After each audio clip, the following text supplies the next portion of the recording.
So you want to upgrade your wedges, maybe to something just like these. Maybe you want to get something cheaper. Maybe you have a budget in mind. Maybe you have no idea where to even begin. Let's get into the questions you should be asking.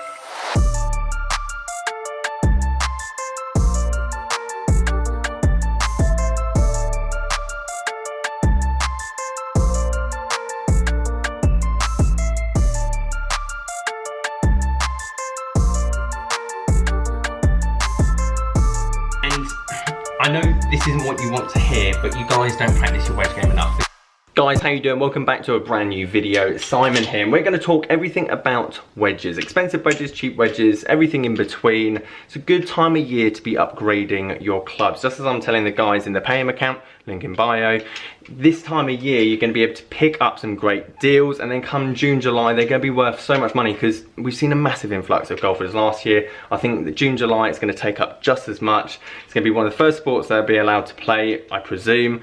And therefore there's going to be a demand on second-hand equipment. So if you do want to upgrade your stuff, this is the time to do it. And wedges are tricky. Now, if you're buying brand new wedges and you go for a club fitting, it makes sense, and it's going to be an exact science. You're going to be able to gap it from the bottom wedge of your bag all the way down to the smallest pitch shots. Therefore, you know those wedges are good. However, those wedges are going to cost you £100 to £150 a club.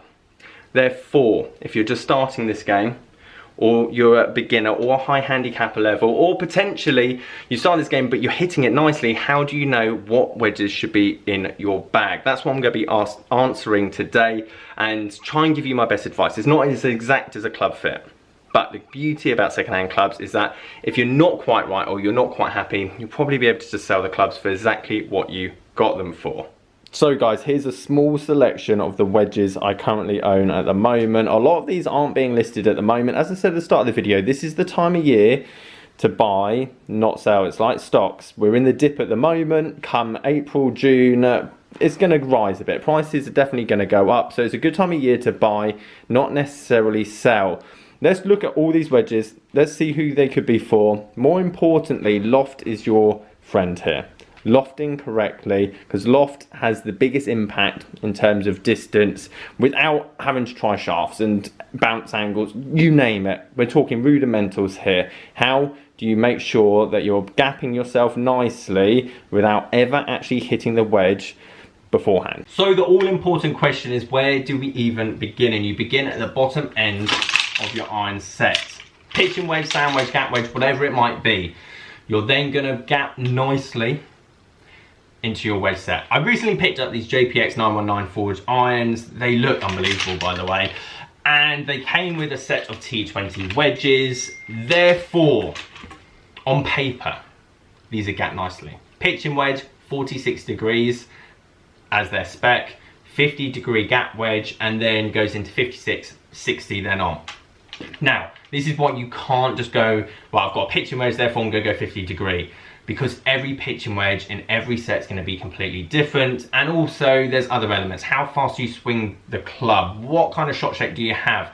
These are important factors, and trying to gap nicely. And the most important wedge of this decision is the one that gaps between the pitching wedge, then your next wedge. If you have a massive gap, just like I did when I started this game, because naively I just went, okay, pitching wedge, 48 degrees, which it wasn't at the time. I'm going to get 52, 56, 60.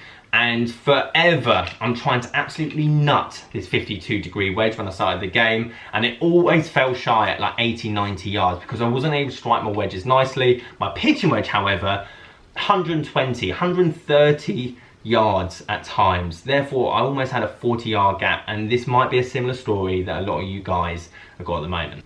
But you have to do your own research. Find out exactly what loft, your pitching wedge or sand wedge, whatever that set is, at the moment, to then gap. Again, loft is probably one of the biggest keys when it comes to distance. I know, shock horror, but it's the one that we can definitely go along from. And if I was just purely reading text or an email and they said, what should I put here? And they told me what their irons are, it's the best way I can make an educated guess.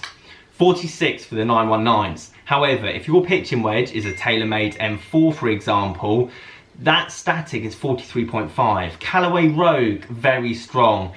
there's so many different brands, names, whatever it might be, and you've got your beginner irons and you've got your player irons. Those lofts are going to change determining on what that club is designed for. Therefore, if I just said everyone with a pitching wedge go and get 50 degree and you've got a set of tailor-made M4s, you're going to be that person that hits your pitching wedge 130 yards and then your gap wedge 80, 90 yards.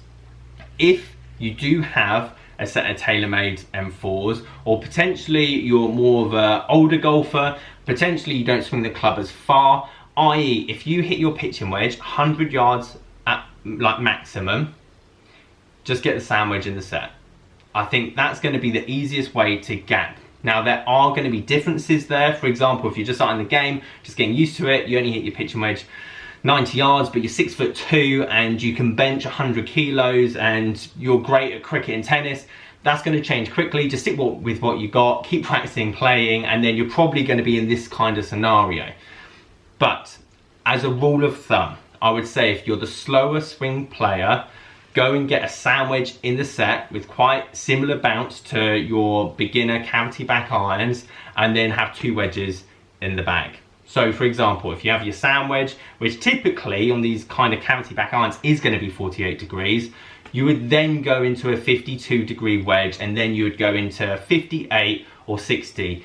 As soon as we go into the slower swings and we're looking at 58, 60, typically that's your 40 yard, 50 yard, 60 yard, like chip shots, bump and runs, wedges into the green, for example. So the more loft you have, the less compression, the less ball speed, you're just going to be flying it up there. So it doesn't make sense to have tons of like tightless folky wedges if you don't swing it that fast.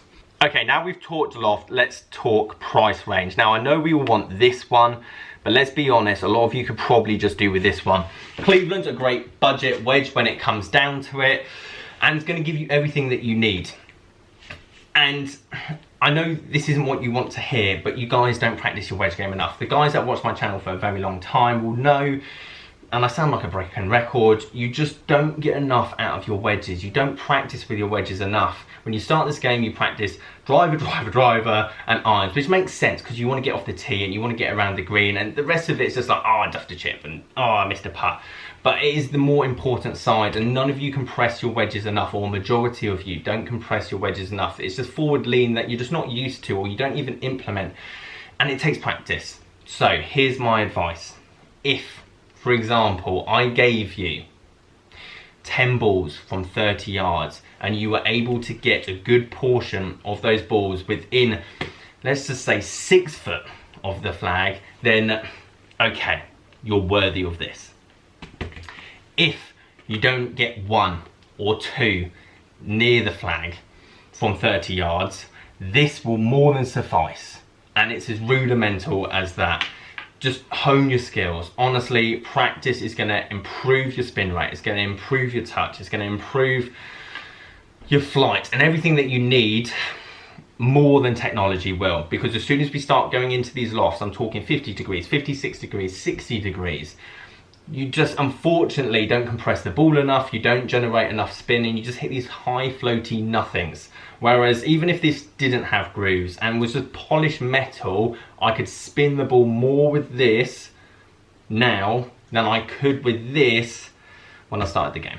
One of the other things we've really got to assess is bounce. And again, this is one of the hardest ones to kind of judge without doing a club fit for someone.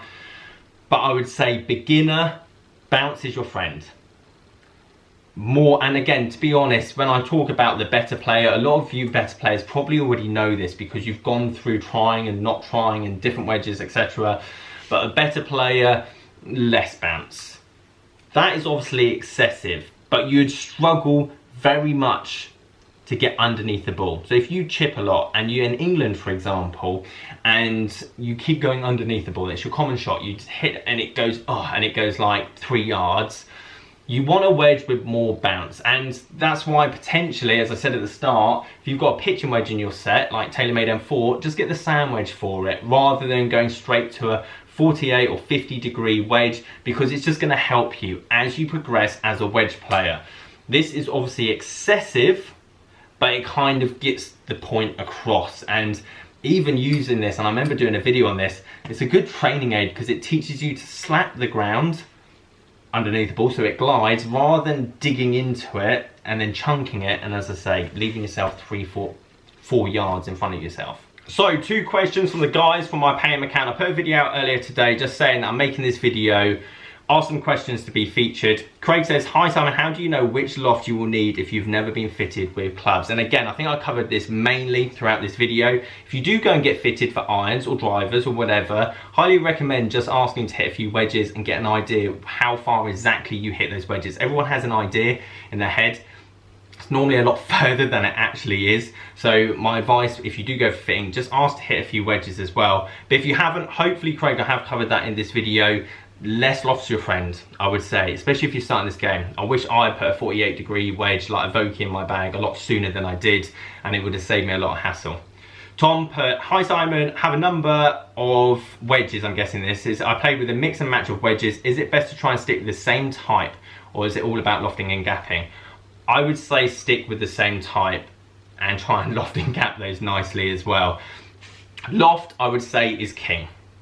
No question, and getting a particular yardage and having 3 wedge shots. And again, I've kind of covered this in videos in the past. So loft is definitely the most important, but I think for a general feel, weighting, timing, and as you progress, I would sell the other wedges you have, and the one that you do like, stick with and try and gap around that. Try and find someone on eBay to try and make those wedges work for you, because again, I wouldn't really go from a Cleveland to a Titleist to a ping wedge, for example, because I think it just makes it kind of confusing. That being said, if you are starting to practice your wedge play a lot, I try and focus on using one wedge rather than an array of them. If you're an accomplished wedge player, by all means, hit all different kinds of wedges. For me personally, I only hit pitch shots, a lot of shots, just with my 54-degree wedge. I don't hit loads of them, but if it comes down to branding and everything else, I'll just stick with one, and then, as I say, try and gap it as I've shown in this video. So guys, there we have it. Thank you ever so much for watching this video. I hope I covered everything throughout. If you have any questions, leave them in the comments section down below. Leave this video a like if you liked it, subscribe if you're new. Catch you guys later.